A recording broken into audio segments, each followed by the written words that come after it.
Ducky भाई है जिनको पकड़ा गया है। अभी जो उन्होंने केस बनाया गैम्बलिंग ऐप के हवाले से, $26,000 उनसे रिकवर कर लिए। डायरेक्टर FIA आज तक भी कोई एविडेंस पेश नहीं कर सके। तो सर इन्होंने ये पर्सन लिया हुआ है, ये कहना यार ये बेशरम आदमी है, ये गंदा आदमी, इसका क्या ताल्लुक है केस से? नाज़रीन, एडवोकेट फ़याज़ रामे हमारे साथ मौजूद हैं जो सादुर रहमान उर्फ डक्की भाई जो मशहूर यूट्यूबर हैं जिनको पकड़ा गया है, लीगल टीम का हिस्सा है। दोनों भाई कोशिश करते हैं, जानते हैं सर जुडिशल किया जाएगा क्या, अभी फैसला आया? बहुत शुक्रिया फैज़ान भाई आपका। देखें जो कानून कहता है उसके मुताबिक तो जो हमने प्रेस किया अभी, उसमें दो चीज़ें मेन होती हैं। अगर आपने रिमांड लिया है तो उसकी क्या जस्टिफिकेशन है आपके पास, ठीक है, आपने उसमें क्या प्रोग्रेस दी है। 2 दिन का पहले रिमांड लिया गया, 4 दिन का भी लिया गया।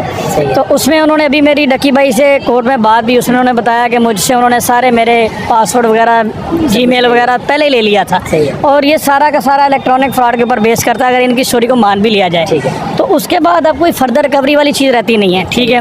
$26,000 भी उन्होंने उनसे रिकवर कर लिए, ठीक है। अब उन्होंने खुद एडमिट कर लिया कि हमने वो अमाउंट भी रिकवर कर ली।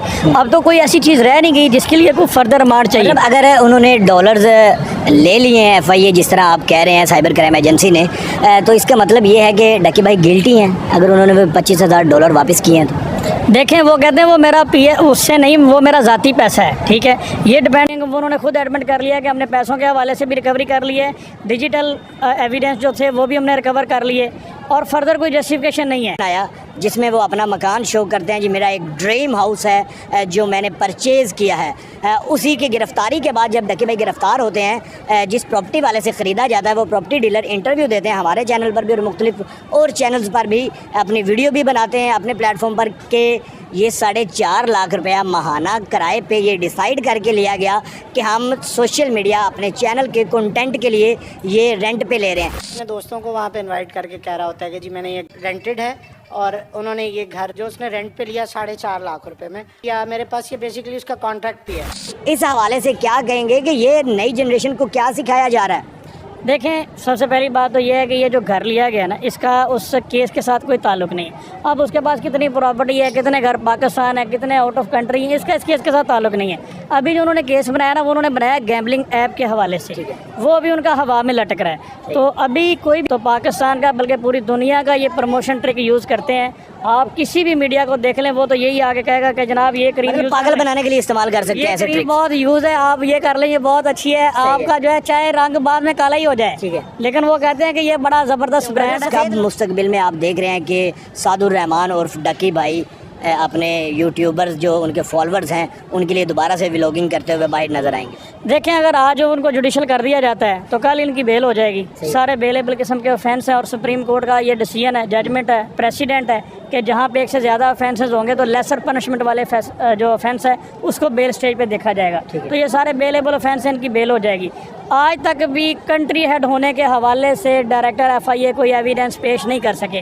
मैंने अपनी लास्ट वीडियो में चैलेंज किया था कि अगर आपके पास कोई डॉक्यूमेंट है, कोई पेपर है कंट्री हेड होने के हवाले से तो आप सामने नहीं ला सके। मनी लॉन्ड्रिंग के हवाले से कोई एविडेंस सामने नहीं ला सके। अनफॉर्चुनेटली एक ऑथोराइज ऑफिसर ने अपनी पावर का मिसयूज़ करते हुए मीडिया पे जाके एक शख्स को जो है वो बदनाम किया, डिफेम किया, वो चीज़ें उसके करैक्टर के साथ मनसूब की जो है नहीं, उनको कंट्री हेड बना दिया। अगर आज कोई कंट्री हेड का एविडेंस ना लास्ट डेट पे दे सकें ना आज दे सकें, तो सर इन्होंने ये पर्सन लिया हुआ है इस मैटर को। चीज़ें जो है वो पर्सनल क्यों लेगा एक इदारा एक यूट्यूबर के? पाकिस्तान में और बड़े यूट्यूबर्स हैं, सिस्ट्रोलॉजी है, रजब भट्ट हैं, डक्की भाई हैं, इसके अलावा कराची में इतने यूट्यूबर कंटेंट क्रिएटर बैठे हैं। डक्की भाई में ऐसा हमारे ख्याल से तो कुछ नज़र नहीं आता कि इदारे पूरे को डक्की भाई के साथ कोई ग्लिच हो। 2 रीज़न है, मैं नहीं कहता कि हम नहीं कह रहे, वो खुद बता रहे हैं कि हमने पर्सन लिया हुआ है। 2 रीज़न है। एक ये कि PSL पिछले 5 साल से, आज से नहीं 5 साल से जो है वो 1xBet एप्लीकेशन की प्रमोशन कर रहा है और ये जो गैम्बलिंग ऐप है ये पिछले 15 साल से पाकिस्तान में इंट्रोड्यूस हैं। इनके लिए कोई आपको VPN नहीं लगाना पड़ता। क्या आज तक किसी अथॉरिटी ने कोई ऐसा लॉ बनाया है कि उनको ब्लॉक किया जाए? उनके लिए आपको कोई VPN यूज़ करना पड़े?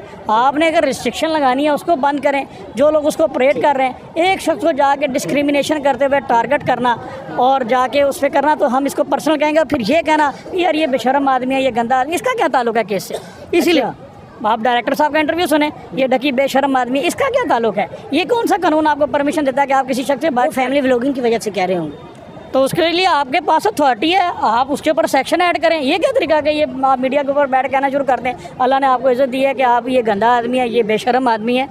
मैं सिर्फ यही कहूँगा कि अभी तक कोई एविडेंस वो कंट्री हेड होने का, मनी लॉन्ड्रिंग का नहीं दे सके, और ये केस भी उनका हवा में लटक रहा है। अब जहाँ तक हमें पॉसिबिलिटी लग रही है ये जुडिशल को कर दिया। आखिर में ये बता दें कि रिमांड कितने दिन का लिया गया है और मुस्तकबिल में कब वो बाहर आ रहे हैं? तो हम अभी देखेंगे, ठीक है, हमें अभी पता चलेगा कि कितने दिन का रिमांड हुआ है। ठीक है, ज़्यादा से ज़्यादा 1 या 2 दिन का होगा, 1 या 2 दिन का होगा। देखिए FIA के पास, NCCI के पास अभी तक पिछले 6 दिन का उन्होंने रिमांड लिया, कोई मवाद कोर्ट में पेश नहीं कर सकी।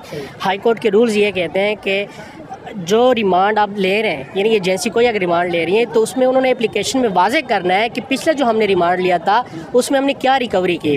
फिर उसके बाद हाई कोर्ट और सुप्रीम कोर्ट की ये रूल्स हैं कि अगर आपके पास वसी मवाद मौजूद है तो फिर मज़ीद जिस्मानी रिमांड कोर्ट को देने की ज़रूरत नहीं है।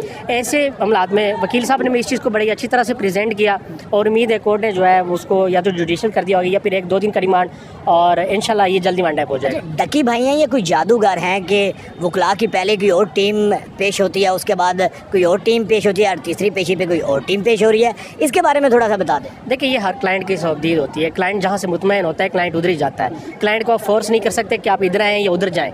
ठीक है, ये क्लाइंट की मर्ज़ी है, वो उसकी ख्वाहिश है, उसकी विल है कि वो जिसको वकील करना चाहे उसको पेश कर सकते हैं। नेक्स्ट पेशी में आप लोग ही होंगे, लीगल टीम या कोई और होगी?